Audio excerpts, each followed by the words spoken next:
All right. So this is the Marcells methane converter presented to you by Alexia Hernandez and Justice Jackson. So this is our table of contents. So the table of contents kind of covers all the topics that we kind of hit, but it doesn't have the accurate amount of slides that we have in our presentation quite. So it's like a general viewing of what we have. So what is our purpose? Our purpose is to create our prototype and explain our idea of creating electrical power from food waste and methane. So just what is global warming? So it's basically the trapping of greenhouse gases into our atmosphere from litter and the increased usage of fossil fuels. And as well as when we cut down forests and prairies, it also helps increase global warming as a whole. And it just means our entire world gets warmer, which can lead to some negative side effects. Okay, so why methane and why food waste? So we're about to kind of get into like why we decided to focus on these two topics specifically. So first off, methane, it contributes to up to 30% of global warming, and that's a lot. And then in landfills, over the course of a year, they end up generating up to about 67 metric tons of methane, which is a lot of methane. It's a huge contributor to the formation of the ozone. So like when people say, oh my God, the air is so bad today, most of that is methane, methane's fault. And then exposure to like greenhouse gases and things like that, and methane in general, can cause really negative effects if exposed for too long or too often to a human for like the rest of their life.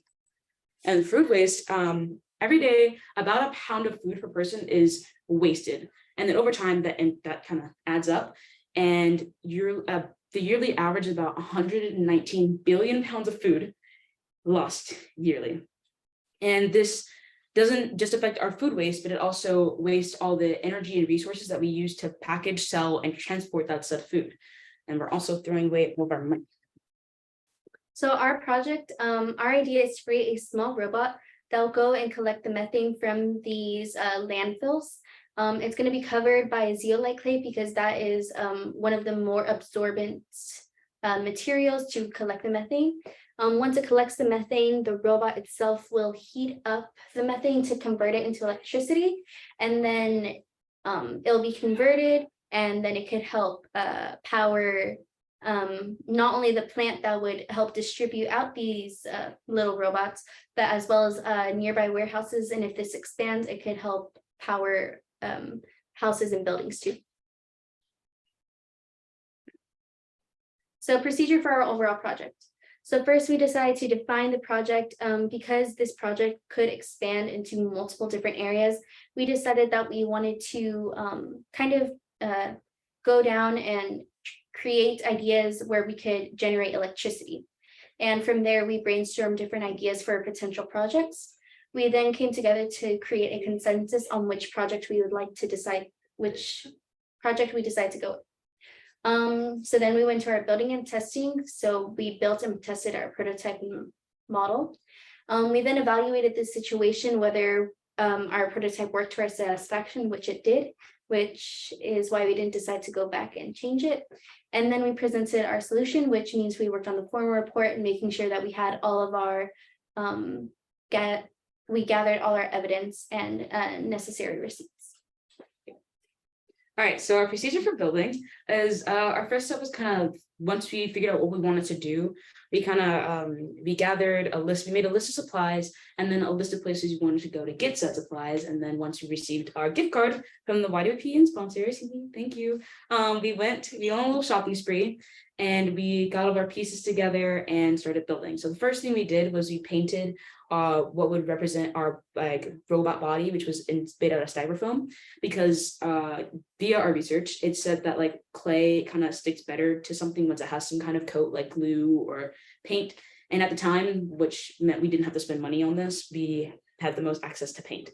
And on another note, with the clay, we had a little bit of trouble later on in the process when we actually went to go do the shopping, that zeolite clay was not really like available anymore in the form that we needed it to be. The only form that zeolite clay was available would be, or like the zeolite-esque, was in face care, which isn't the most optimal product to use on our little styrofoam robot. So we ended up using modeling clay as like to represent it, and then we dyed it green just to make it as realistic as possible.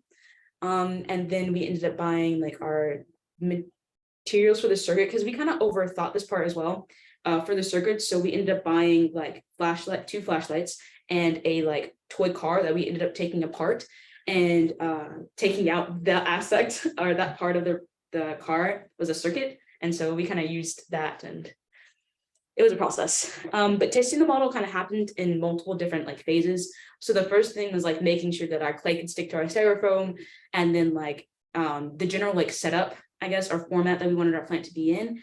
And then this is probably the hardest part of our project so far, was making sure that our circuits worked, because they were interesting. They didn't all work, but it's okay because we got one to work. And this is all of our supplies. That's our supply list. Our green little toy cars in there. So here we just have our expense report. The days that we bought everything. We itemized everything, which store we got everything from, the description of what we were supposed to use said piece for, and then the price, and then we added up the total. Yeah. And this is just the general receipts to show proof of that. Yeah. We and got before we go to the everything next slide, part of our procedure that wasn't supposed to be part of the plan was our little incident that happened Sunday night. Oh yeah. Alexia can go into detail about that. So this was part of the project where we were overthinking the design of the circuit. So we were trying to strip copper from its casing, and I had an X-Acto knife, and I just went upwards and I cut my tendon. So that was a bit of a mishap that we had that Sunday night. Yeah, and so that's part of the reason that like all of our form report wasn't turned. It was still turned in on Monday. We still got it done, but it was turned in a little late Monday night. Yes. And then a hospital trip and surgery later. Here we are. Uh-huh. So this is our conclusion. So by the end of this project, we learned a lot more about in-depth research, especially in pertains to like global warming. And since it's definitely an issue, it's definitely an issue that has a time constraint. It's pretty important to learn more about. And not only that, but it was interesting to be able to use the engineering process outside of our classroom, because like we have an engineering class and we use the design process like pretty often, but we haven't really done it in a while and pertains to like a project outside of that. So it was interesting.